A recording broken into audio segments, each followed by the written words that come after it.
This camera look a little blurry. I don't know. This is not my normal computer. Y'all know I know my computer is tripping. So sorry if this is not. It just looks blurry. I don't know.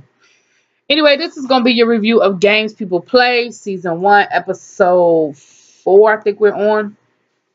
So look, y'all. As usual, this episode has a whole lot of moving parts. So let me try to break it down for you the best I can.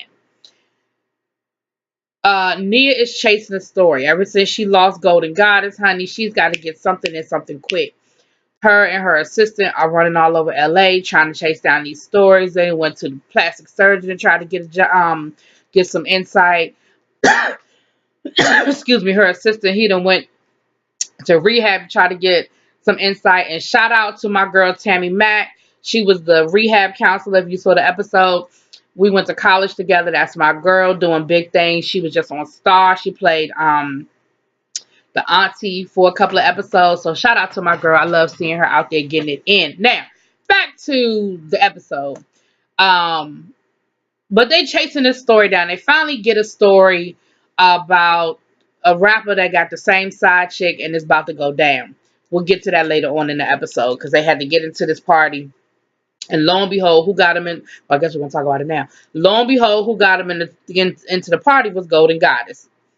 Y'all know, aka Marcus's side chick, that was trying to expose him. Um, she ended up getting him into the party, so that we didn't really get to see how that went down afterwards. But since we're talking about Miss Golden Goddess, we didn't see nothing about the Africans this week, but we did see her and her girl, her little new best friend. They still trying to pull these stunts so they could get her followers up. They end up going to an event. It looked like it was sort of like supposed to be like the slut walk that Amber Rose does every year to bring awareness to assault on women, Me Too, rape, that kind of thing. And it's that whole mindset of just because I dress a certain way doesn't mean that it entitles you to put your hands on me, and trying to take the stigma out of certain stereotypes when it comes to women and sexual assault, right? And they went to the event, and what we find out at the event is Miss Golden Goddess reveals that she was sexually assaulted. So that was sort of her, her thing. So that's them. Now, Miss Vanessa, honey. Vanessa then hooked up with them wives again, and they done finagle her into investing into a winery. And she was a little nervous about, she was like, well, I gotta talk to Marcus about it first. Like, I don't know nothing about no wine. And they were like, we don't ask our husbands everything. They don't ask us everything. So, of course, that whole peer pressure, like, you in or you out. So she went on and did it. And when she told Marcus, I guess she was waiting for Marcus to give her something. He was like, all right, that's cool. She was like, so that's it. That's cool. He was like, look, if that's what you want to do you, boo, be happy. He was like, I'm okay with you, branching out and finding other, avenues of basically occupying your time. And I don't know what she expected from him. She was like, oh, so you just gonna do your own thing, I'm gonna do my own thing. He was like, that ain't what I said. And I get it. She's not happy, she's jaded, she's upset. And at this point, I feel like he can't say the right thing, because I don't feel like that was wrong. Like, what did you want him to do? Did you want him to blow up and get mad at you and be like, you spent my money without telling me? Then you be mad like, oh, so it's your money now? So I don't really feel like he could win in that situation. Like, he really couldn't win. But with that being said, we're gonna give, of course, the whole Marcus Vanessa thing gets deep this episode. So, but she, so she went on and invested or whatever. All right. Where do I want to go next? There's so many. Now we're starting to get into the deep stuff. All right, let me stay with Vanessa. So Vanessa is still having her little secret rendezvous with the man in the park. Okay, they got a nanny. All right, because I think that's gonna come into play. They got a nanny, and somebody they were both happy with, because they were interviewing, and at first the pretty girls, Vanessa was like, hell no. Nah. Then a Manny came through, and Marcus was like, hell no. Nah. So they settled on an older Latino woman who I think both of them were comfortable with. And Vanessa decides she's gonna go out for a run. Y'all know who she always runs into when she out on a run. And she left the baby with Marcus. We'll get back to Marcus with the baby a little bit later. So she ends up running to her little boo thing from law school, and come to find out they working out together and everything. They building their a nice whole little relationship. She told him about the winery, and he asked her questions, which I guess is the reaction she wanted from Marcus. He starts asking her questions about it, and she was like, "Oh well, I didn't know you knew anything about wineries and stuff." And he said, "I don't really know a whole lot, but I'm willing to learn. You should show me the winery sometime." And I guess that's the reaction she wanted from Marcus. So I take it back. I guess that's what she wanted him to say. She ends up taking him to the winery. Now, mind you, they said the winery was 80 miles outside of LA. That's a day trip, okay? 50 miles is about an hour.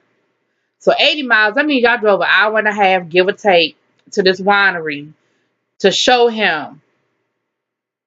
And he ends up kissing her and she runs out. Okay, we'll get back to that. She runs out. Okay.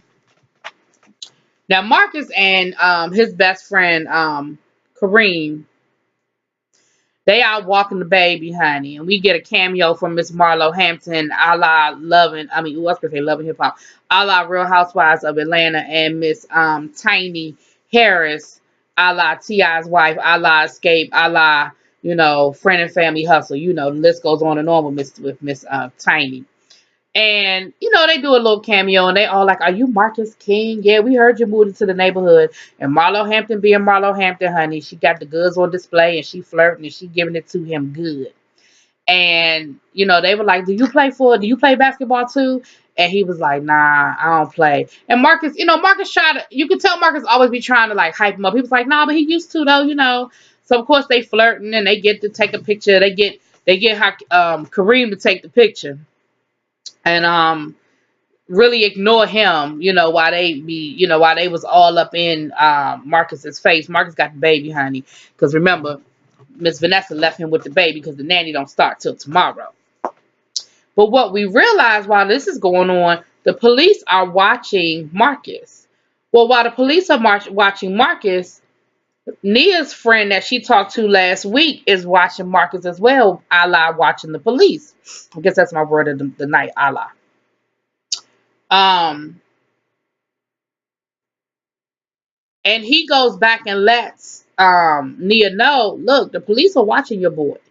And she was like, "For real? Like what do you think it is? Like, how deep is it? What's going on?" He said, "Look, I really don't have all the details yet, but in the meantime and in between time, I'll do some due diligence and I'll get you some information." She was like, "Well, should I tell Mark?" She was like, "Should I tell Vanessa?" And he was like, "No, I don't want you to say anything yet because I don't want them to start acting funny, acting different, and putting the police on alert, depending on what really is going on. Let me figure it out." Then she says, "Well, can you teach me? Can you do me a favor?" And he was like, "What is it?" So she's like, she gets him to teach her how to drive because she in LA now, boo. She not in New York no more, and she need to learn how to drive. And while they're in the car and he's teaching her how to drive, she fantasizing about driving him, okay? Because at first it seemed like it might have really was going down, but then it was just a little. It was in her own mind, and he was really like he flirting with her. I mean, he let it be known he was interested, but he wasn't letting her straddle him in the front seat of his car though. But you definitely see that the sexual tension is definitely there.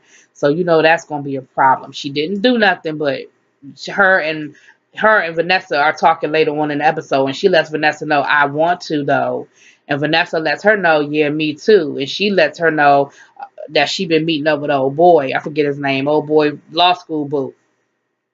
And she was like, "Well, if anybody got a license to cheat, hey, you do. Like can't nobody really get mad at you if you decide to cheat on this man, cause hell, what he done put you through. And oh, I'm sorry. Just real quick, I forgot when Vanessa was out with the basketball wives earlier on in the episode, they were sort of alluding to the rumors about what went down with the cheerleader Marcus and Vanessa. And Vanessa was like, "I did not. Like, I don't know what y'all think. I don't know what y'all alluding to, but I ain't do nothing to that woman." Like, and they were just kind of giving her I mean, we wouldn't blame you if you did look.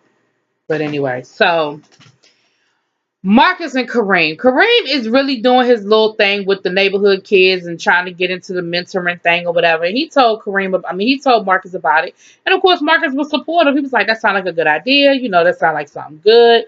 And so we see little Miss Vanessa and Marcus having dinner. And when dinner is over, Marcus is about to roll out. And Vanessa's like, where you going? And he was like, I'm just going to hang out with Kareem for a little while. No big deal. Now, Marcus, you already in the doghouse and you already trying to make your marriage work. You might want to keep your ass home. That's all I'm saying. Y'all might want to get into that movie room and watch y'all a couple of nice movies, some romantic comedies, maybe even a little, porn or something. You might want to stay home. But he doesn't. He was like, I ain't gonna be too late. And of course, Vanessa giving him the side eye, like, yeah, all right, you going out with Kareem. Yeah, right. She don't believe that's where he going. Even though it is actually where he went. He wasn't welcome there, but he went. We'll get to them in a minute. So Vanessa decides, I tell you what's good for the goose is good for the gander. Because, of course, you think you're going out to cheat. What's good for the goose is good for the gander, honey. And she ends up going over to Law School Bay house, and they gets it in. I said, oh, Vanessa. Oh, what a tangle web we weave when we first practice to deceive, boo. It's going to be ugly. So then Marcus does actually go hook up with Kareem. He go meets up with Kareem while he working with his young guys. And the minute Marcus shows up, it's over for Kareem. Because of course they're listening to Kareem and he's actually doing his thing. But of course the minute the NBA superstar rolls up in his, $150,000 sports car, and he gets out the car, he's got t-shirts and gear for all the kids. Of course, he was like chopped liver. Like it wasn't nothing else that he could say at that point. So when the kids leave or whatever, and Marcus don't see nothing wrong, he thought he was just coming down there to help his man out, support his boy. And of course, Kareem gets really pissed off, and he tells him, he was like, you don't even realize what you're doing. Like, you showing up here like you LeBron or something, and, you really fucking up my shit. And I get where Kareem is coming from. Kareem is just trying to carve out a place of his own. But I don't think Marcus had any ill intent. I don't think he was even thinking like that. He really thought he was coming down there to support his man, get out the house for a little while, whatever. They end up getting into a fight. I mean, Kareem ends up going there. Like, he ends up going there and calling him all kinds of this, that, and the other. And Marcus comes back and calls him all kinds of this, that, and the other. He told him, like, look, it ain't my fault what happened to you. Okay? I'm really trying to put you on. I'm really trying to look out for you. But you can't put that on me what happened to you. Like, it is what it is. And like I said, Kareem called him all kinds of, you the cheater, you this, you that, you low down, you ain't shit, you da da da da. Y'all know how that goes. So they end up getting into a physical altercation, which at first I was like, oh Lord, Marcus gonna end up breaking his hand or some shit and have to explain that to the team. But it didn't get that deep. They kind of rolled around on the ground for a little bit, and then, Kareem got up and walked off. Now Marcus was left with a busted lip, but it wasn't that deep. So we'll see how things work out with them. Guys can fight and they'd be friends 5 minutes later. So I don't see this being no long-term thing, but we'll see, because you never know. Anyway, that's pretty much went down. Like I said, last but not least, I'm sorry, I did miss. So the cop that was following Marcus, he was there that night. Well, Nia's friend was also there. The cop rolled up on Nia's friend and was like, look, this is the second time I done seen you here while I'm here, and I don't believe in coincidences. He was like, what's up with you? And he said, well, I'm a cop too. He said, trying to be a detective. He was like, yeah, I am. And so I tell you what. He said, what are you here for? He said, well, I'm a friend of the Kings. He was like, oh, you got an inside scoop with the Kings? He said, a friend of the Kings. He said, I told you, I'm a friend of the family. I'm a friend of the family. I ain't the family, and I ain't frontline. He said, well, I tell you what, if you do me a favor, maybe I can put in a good word for you on that detective's badge. So I'm not sure which way old boy gonna go, but he definitely has been tempted.